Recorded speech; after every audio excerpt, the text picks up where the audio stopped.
வசந்தம் தொலைக்காட்சி நேர்கள் அனைவருக்கும் இனிய காலை வந்தனங்கள். இன்று 3/10/2018 புதன்கிழமை. நாங்கள் இன்றைய நாளிலே அதிகமாக எமது இயற்கை வளங்களை பற்றி அக்கறை செலுத்தப்பட வேண்டும்.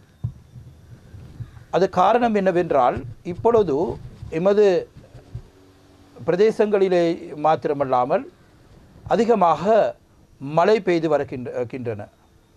அதே போன்று சில பிரதேசங்களிலே உஷ்ண காலமாக காணக்கூடியதாக இருக்கிறது.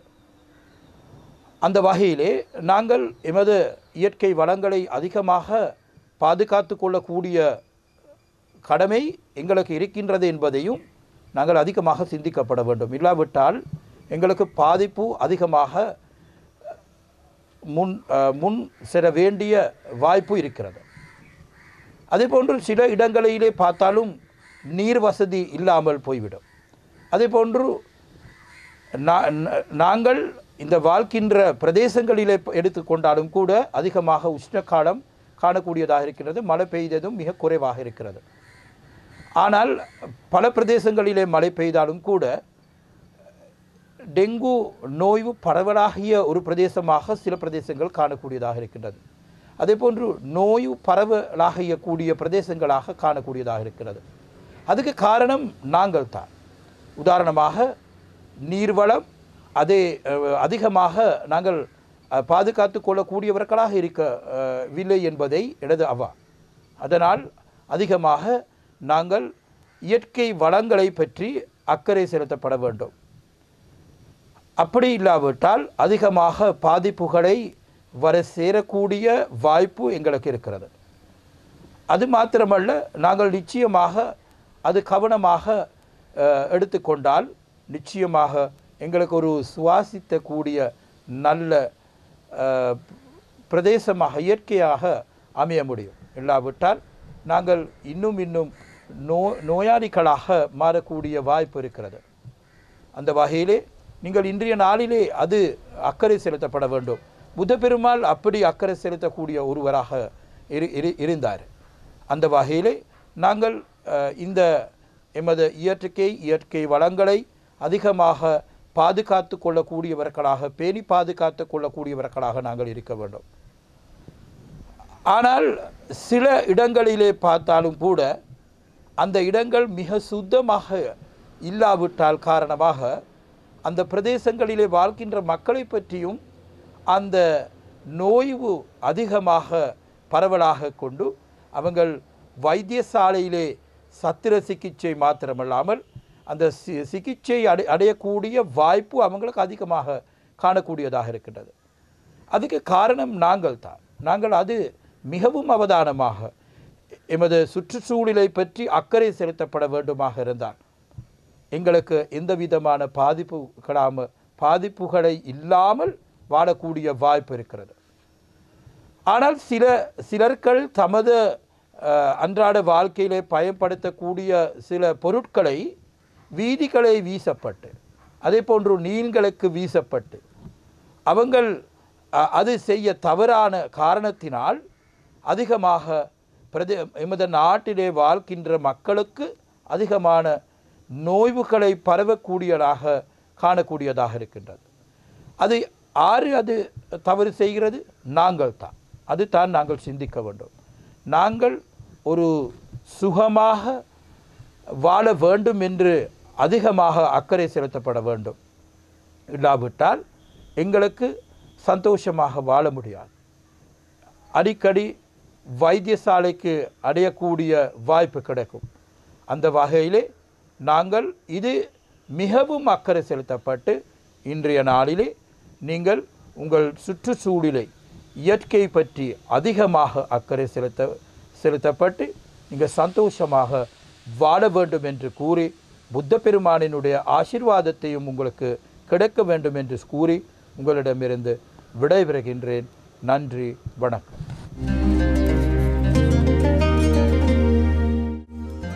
ஓம் தனம் தரும் கல்வி தரும் ஒரு நாளும் தளர்வறியா மனம் தரும் தெய்வ வடிவும் தரும் நெஞ்சில் வஞ்சமில்லா இனம் தரும் நல்லன எல்லாம் தரும் அன்பர் என்பவர்க்கே கனம் தரும் பூங்குழலாள் அபிராமி கடை கண்களே. வசந்தம் தொலைக்காட்சி நேயர்கள் அனைவருக்கும் சர்வதேச இந்து மத குருபீடத்தின் இனிய காலை வணக்கங்களும் நல்லாசிகளும். இன்று மங்களகரமான விளம்பி வருஷம் புரட்டாதி மாதம் 17ஆம் நாள் 3/10/2018 புதன்கிழமை. இன்று மலர்ந்திருக்கின்ற இன்றைய பொழுது நம் எல்லோருடைய வாழ்விலும் எல்லா விதமான சிறப்புகளும் கிடைத்து இறையருளும் குருவருளும் பூர்ணமாக பெறுவதற்கு பெற்றோர்கள், தாத்தா பாட்டி போன்ற பெரியோர்கள், ஆசிரியர்களுடைய அன்பையும் ஆசியையும் நாம் பெறுகின்ற பொழுது வாழ்வில் நமக்கு எல்லா நாளுமே நல்ல நாளாக அமையக்கூடியது. இன்று புதவாரம் என்கின்ற புதன்கிழமை. நல்ல காரியங்களை செய்வதற்கு, நல்லவற்றை ஆரம்பிப்பதற்கு இந்த பொன் கிடைத்தாலும் புதன் கிடைக்காது என்பார்கள். ஒரு சிறந்த நாள் இந்த புதன்கிழமை. இவ்வாறு நாம் இந்த புரட்டாதி மாதத்திலே இப்பொழுது பிதர்களுடைய காரியங்கள் நடைபெற்று கொண்டிருக்கின்றன. மகாலய பட்சம் என்கின்றதாகிய சிரார்த்தங்களை செய்ய தவறியவர்கள் இன்னும் 8 நாட்கள் இருக்கிறது அமாவாசை வரையிலே. அந்த அமாவாசையோடு நிறைவு பெறுகின்றது. நமக்கு முடியாத அமாவாசை அன்றாவது இந்த தர்ப்பணங்களை சிரார்த்தங்களை மறைந்த பிதர்களுக்காக விரத அனுஷ்டானம் இருந்து முறைப்படி ஆசார சீலராக இருந்து தானங்கள் கொடுத்து தர்ப்பணங்கள் செய்து அவர்களுக்கு படையல் செய்து ஏழைகளுக்கு முடிந்த வரையிலே நம்மால் முடிந்த உணவுகளை கொடுக்கின்ற ஒரு சிறப்பு. இந்த பிதர்களுடைய ஆசி வேண்டி செய்யப்படுகின்ற பொழுது அங்கே படைக்கப்படுகின்ற படையல்கள் வீட்டிலே சமைத்த சாப்பாடாக, நமக்கு 18 வகையான கறி வகையோடு தான் சமைக்கணும்னு அவசியம் கிடையாது. ஒரு குழம்பு, ஒரு கறி, ஒரு பருப்பு என்று வைத்தாலும் வீட்டிலே பிள்ளைகள், மருமக்கள், பேரப்பிள்ளைகள் உங்களுடைய கையினாலே செய்து அந்த படையலை வையுங்கள். அந்த பிதர்கள் மனமகிழ்ந்து உங்களுக்கு வேண்டிய எல்லா விதமான சிறப்புகளையும் செல்வத்தையும் தருவார்கள். இப்போ நாளைய தினம் இந்த குரு பகவானுடைய பெயர்ச்சி, குரு பெயர்ச்சி வியாழ மாற்றம் நடைபெற இருக்கின்றது. துலா ராசியிலிருந்து விருச்சிக ராசிக்கு பெயர்ச்சி பெறுகிறார் குரு பகவான். அவ்வாறு அந்த குரு பகவான் இந்த பெயர்ச்சி பெறுகின்ற பொழுது அதிலே ராஜயோகம் பெறுகின்ற ராசிகளாக இடபராசிக்காரர்கள், அதேபோல் மிதுன ராசிக்காரர்கள், கடக ராசிக்காரர்கள், சிம்ம ராசிக்காரர்கள், கன்னியா ராசிக்காரர்கள் இவரெல்லாம் இந்த ராஜயோகம் பெறுகின்ற ராசிகள். இது பொதுவாக இந்த வியாழ பகவானை நமக்கு எந்த ஒரு காரியங்களும் இந்த வியாழ சுகம் தேவை என்று சொல்லிக்கொள்வார்கள். அந்த வகையில் இந்த குருமாற்றம் ஏற்படுகின்ற பொழுது அப்பொழுது மட்டும் நாங்கள் இந்த வியாழ பகவானை வழிபடுவதனாலே எந்த பலனும் கிடையாது. நம்ம ஒவ்வொரு வியாழக்கிழமையுமே வியாழ பகவானை வழிபட்டு வருகின்ற பொழுது இந்த தோஷங்கள் எல்லாம் நீங்கி விடுமா. இப்போ குரு பார்க்க கோடி நன்மை என்று சொல்வார்கள். அந்த குரு பகவான் இருக்கிற இடத்தை விட்டு பார்க்கிற இடங்கள், குருவனுடைய பார்வை 5ஆம் பார்வை, 7ஆம் பார்வை, 9ஆம் பார்வை குருவனுடைய பார்வை. அவ்வாறு அந்த குரு பகவான் பார்க்கின்ற பொழுது அந்த ராசிக்காரர்களுக்கு ஒரு சிறப்பை தரக்கூடியதாகும். அதனால் இந்த வியாழக்கிழமைகளிலே நாம் விரதமிருந்து வியாழ பகவானுக்கு மஞ்சள் பட்டி சாத்தி மஞ்சள் மலர்களாலே அர்ச்சனை வழிபாடுகள் செய்து கொண்டல் கடலை நிவேதனமாக வச்சு இந்த வழிபாடெல்லாம் செய்து கொள்வார்கள். இவையெல்லாம் நாம் வாழ்நாள் பூரா செய்கின்ற பொழுது இந்த வியாழ சுகம் நமக்கு ஏற்படுகின்ற வகையிலே எல்லா விதமான காரியங்களும் நிறைவு பெறுவதற்கு இந்த வியாழனுடைய அனுகிரகம் தேவை. எனவே இந்த வியாழ மாற்றத்திலாவது நாம் இந்த வியாழ பகவானை வழிபாடு செய்து இறையருளை எல்லாம் பூர்ணமாக பெறுகின்ற வகையிலே அமைந்திருப்பது. இந்த புரட்டாதி மாதத்திலே அன்னைய பராசக்தியுடைய நவராத்திரி காலங்கள் ஆரம்பிக்க இருக்கின்றன. அந்த நவராத்திரி என்பது அம்பாளுடைய வழிபாட்டுக்குரியது. துர்க்கையாக, லக்ஷ்மியாக, சரஸ்வதியாக வழிபாடு செய்கின்றதாகிய இந்த வளர்பிறை பிரதமை முதல் நவமீராக கொண்ட 9 திதிகள் அடங்கிய இரவுகள் தான் இந்த நவராத்திரி. நவராத்திரி என்றால் 9 நாள் என்று எண்ணிவிடக்கூடாது. 9 நாள் கணக்கு என்பது கிடையாது. கடந்த வருடங்களில் நாங்கள் 8 நாளும் நவராத்திரி விரதம் அனுஷ்டித்திருக்கிறோம், 10 நாளும் அனுஷ்டித்திருக்கிறோம். எனவே இந்த 10 நாள் வருகின்ற பொழுது என்ன நவராத்திரி 9 நாள் தானே, ஏன் 10 நாள் என்று சிலருடைய எண்ணத்திலே ஒரு எண்ணம் வரும். நவராத்திரி என்பது நாள் கணக்கு கிடையாது.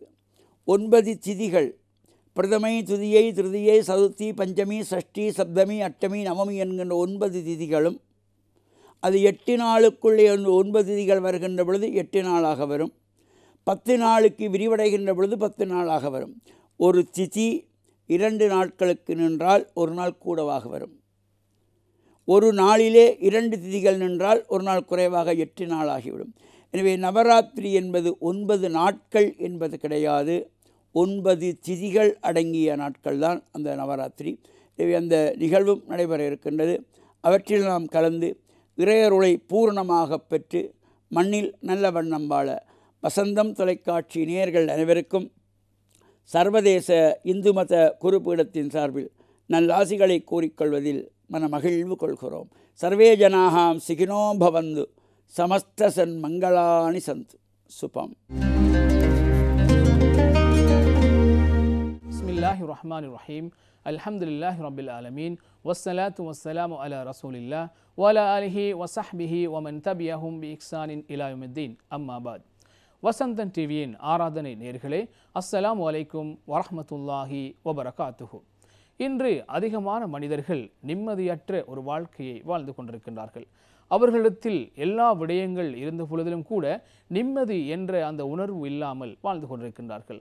எப்பொழுதும் அவருடைய உள்ளத்தில் பயம், அச்சம், பீதி காணப்படுகின்றது.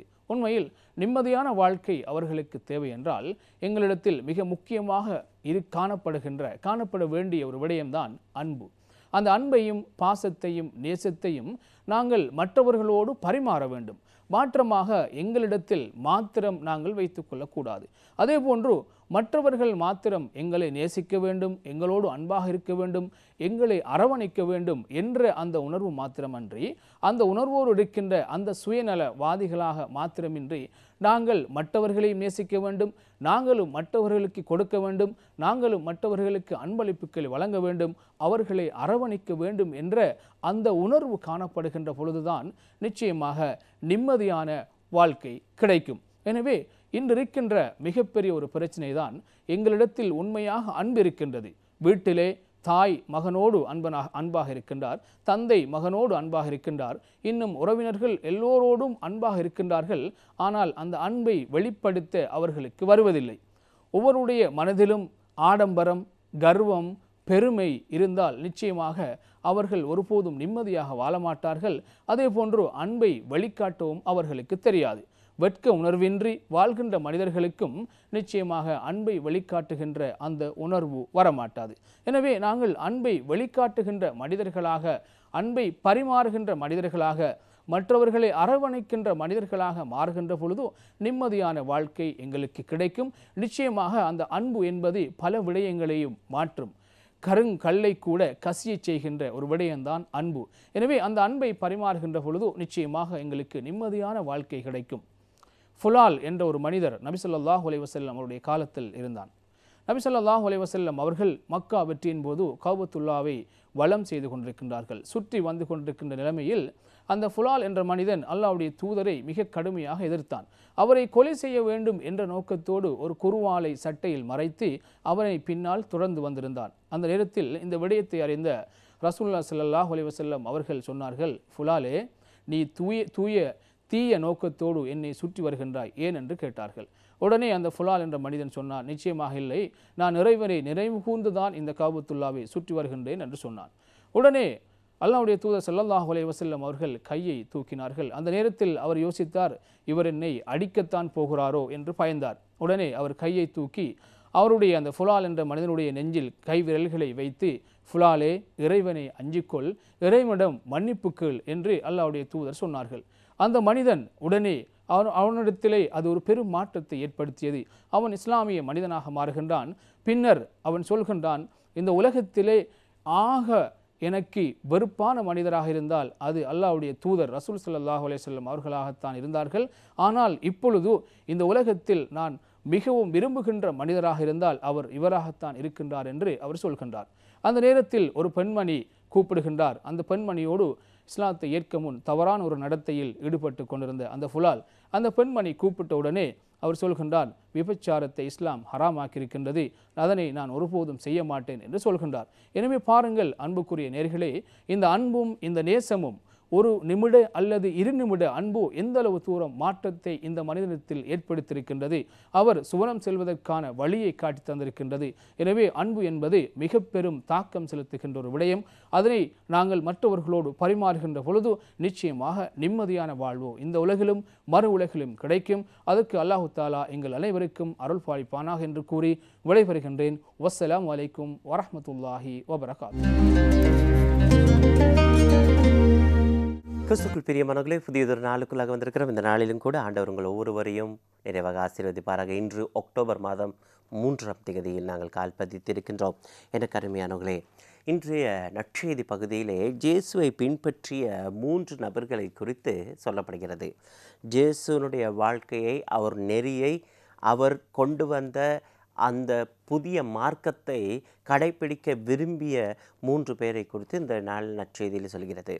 முதலாவது நபருக்கு ஆண்டவர் சொல்கின்றார், ஆண்டவரிடத்தில் அவரை போய் கேட்கின்றார், நான் வர வேண்டும், எங்கே நீர் இருக்கிறீர் என்று சொல்ல அப்படின்னு சொல்லும் பொழுது ஆண்டவர் சொல்கின்ற காரியம், நரிகளுக்கு பதுங்கு குழிகளும் வானத்து பறவைகளுக்கும் கூடுகள் ஒன்று, மானிட மகனுக்கோ தலை சாய்க்கவும் இடமில்லை. அப்படி என்றால் நீ என்னை பின்பற்றி வருகிறதென்றால் நிரந்தரமான ஒரு இடத்தை தக்க வைத்து கொள்கின்ற எண்ணம் இருந்தால் என்னை பின்பற்றி வர முடியாது என்று ஆண்டவர் திட்டவட்டமாக சொல்கின்றார். அது முதலாவது நபருக்கு. இரண்டாவது நபரை பார்க்கின்ற பொழுது இயேசு மற்றொருவரை நோக்கி, இவர் இயேசுவை நோக்கி சொல்கிறார், என்னை பின்பற்றி வாரும் என்றார். அவர் சொல்கின்ற பதில், முதலில் நான் போய் என் தந்தை அடக்கம் செய்துவிட்டு அனுமதியும் என்று. இயேசு அவரை பார்த்து சொன்ன காரியம், இறந்தோரை பற்றி கவலை வேண்டாம், அவர்கள் அடக்கம் செய்யப்படுவார்கள், நீ போய் இறையாட்சியை அறிவி என்று சொல்லி. என்னுடைய தந்தை இறந்து கிடக்கிறார், நான் அவரை அடக்கம் செய்ய வேண்டும். ஆண்டவர் சொல்கின்ற காரியம், முடிந்து போன ஒரு காரியத்தை பற்றி நீ கவலைப்பட்டால் என்னுடைய சீடனாக இருக்க முடியாது. ஒரு முடிந்து போன காரியத்தை அது முடிந்து போனவர்கள் பார்த்து கொள்வார்கள். நீ தொடரப் போகின்ற காரியத்துக்குள் உன்னுடைய பார்வையை செலுத்த வேண்டும் என்று ஆண்டவர் அழகாக கற்பிக்கின்றார். சில நேரங்களில் எனக்கு அருமையானவர்களே, எங்களில் நிறைய பேர் முடிந்து போன ஒரு காரியத்தை பற்றியே நாங்கள் புலம்பிக் கொண்டு இருப்போமே ஒழிய எதிர்காலம் ஆண்டவர் தருகிற வாழ்க்கையை பற்றி எண்ணாதிருக்கின்றோம். இதைத்தான் ஆண்டவர் தெளிவாக சொல்கின்றார். முடிந்து போனதை பற்றி நீ நினைத்தால் நீ ஆண்டவருக்கு உகந்த மகனாக மகளாக வாழ முடியாது என்று. மூன்றாவது நபரை பற்றி சொல்கின்ற பொழுது அவர் சொல்கின்றார், நான் உம்மை பின்பற்றுவேன், ஆயினும் முதலில் போய் என் வீட்டில் உள்ளவர்களிடம் விடை பெற்று வர அனுமதியும் என்று சொல்லி. அதற்கு ஆண்டவர் சொல்கின்ற காரியத்தை பாருங்கள், கலப்பையில் கை வைத்த பின் திரும்பி பார்ப்பவர் எவரும் இறையாட்சிக்கு உட்பட மாட்டார் என்று. கலப்பைக்கும் இறையாட்சிக்கும் என்ன சம்பந்தம் இருக்கிறது எனக்கு அருமையானவர்களே? எப்பொழுதும் கலப்பை ஒரு நேர்பாதையிலே நேராக உழுது கொண்டு போக வேண்டும். பின்னால் திரும்பி பார்த்தால் அது எங்கே போகிறது என்று தெரியாது போய்விடும். எனக்கு அருமையானவர்களே, ஆண்டவருடைய அரசு நேர்பார்வையாக தேர்ந்து கொண்ட எடுத்துக்கொண்ட அந்த முடிவை நோக்கி போவதாக இருக்க வேண்டும். நாங்கள் நிறைய பேர் தவறு விடுவதற்கு காரணம் எனக்கு அருமையானவர்களே, இதிலும் பார்த்தோம் என்றால் பின்னால் பார்ப்பது. பின்னால் பார்க்கின்ற பொழுது நிச்சயமாக தவறு விழுந்துவிடும் எனக்கு அருமையானவர்களே. ஆகவே எங்கள் வாழ்க்கை இதுவரை காலம் நடந்தவற்றை நாங்கள் மறந்து விடுகின்ற பொழுதுதான் புதிய வாழ்க்கைக்குள்ளாக நாங்கள் போக முடியும். இதுவரை காலம் நடந்தவற்றை நாங்கள் மறக்கின்ற பொழுது புதிய ஒரு இடத்திற்குள்ளாக எங்களை வழிநடத்த கொள்ள முடியுமாக இருக்கிறது. இங்கே நான் விடை பெற்று வர அனுமதியும், அந்த அனுமதி அந்த விடை பெற்று வருகிறது என்று சொன்னால் என்னவென்றால், இதுவரை காலம் நான் வாழ்ந்த உறவுகள் அங்கே இருக்கும் பொழுது நான் எப்படி போவதென்று தான் கேள்வி. எனக்கு அருமையானவர்களே, உறவுகளை பற்றி கொள்கின்ற பொழுது, இறந்த காலத்தை பற்றி கொள்கின்ற பொழுது ஆண்டவர் தருகின்ற எதிர்காலத்துக்கான மகிழ்ச்சியான வாழ்க்கைக்குள்ளாக போக முடியாது என்று ஆண்டவர் இன்றைய நாளில் அழகாக கற்பிக்கின்றார். ஆகவே நாங்கள் யோசித்து பார்ப்போம், எங்களுடைய வாழ்க்கையில் முடிந்து போன விஷயங்களை நினைத்து நாங்கள் அழுது கொண்டு இருக்கின்றோம், புலம்பிக் கொண்டு இருக்கின்றோமா? அல்லது இனிமேல் நடக்க போகிற விஷயத்தை நினைத்து கொண்டு நாங்கள் தைரியமாக நாங்கள் முன்னோக்கி போய் கொண்டிருக்கின்றோமா? இதற்காக இன்றைய நாளில் நாங்கள் ஜெபம் செய்வோம். முடிந்து போனவற்றை எல்லாம் நாங்கள் வைத்துவிட்டு எதிர்காலத்தை நோக்கி பயணம் செய்வதற்கு ஒப்பு கொடுத்து ஜெபம் செய்வோம். ஆண்டவர் தாமே உங்கள் ஒவ்வொருவரையும் இன்றைய நாளிலும் நிறைவாக ஆசீர்வதிப்பாராக. ஆமேன்.